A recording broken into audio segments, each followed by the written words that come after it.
Hi guys welcome back my new blog. તો guys મસ્ત સવારે આપણે 6:30 વાગ્યાના નીકળી ગયા હતા ઓર્ડર ઉપર. તો ગાઈઝ આ જોઈ શકો છો હું ત્યાં જોઉં છું અને ગાઈઝ ઓર્ડર ત્યો અંદર.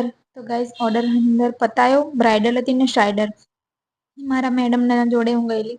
તો ગાઈઝ તમે જોઈ શકો છો આ લગેજ છે જે મેકઅપ વેનિટી ને ગાઈઝ પછી ઘણી બધી વાતો કરી.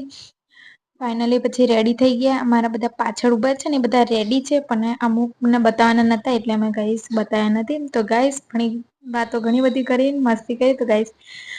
તો ગાઈસ મજા મસ્તી કર્યા પછી ગાઈસ ફાઇનલી પછી ઓર્ડર પતી ગયો અને પતાઈને વર્ષોથી આપણે નીકળી ગયા નડિયાદ જવા માટે, કેમ કે આપણું એક્ટિવા પડ્યું હતું નડિયાદ. ને ગાઈસ ફટાફટ પછી રિક્ષામાં ના મળી તો બસમાં બેસી ગયા અને પછી આપણા ફ્રેન્ડને ફોન કર્યો. નડિયાદ પહોંચ્યા પછી ને પછી ફ્રેન્ડ આવીને આપણને લઈ ગઈ પાર્લરે, કેમ કે મારે પાર્લરે ઘણું બધું કામ હતું. તો ગાઈસ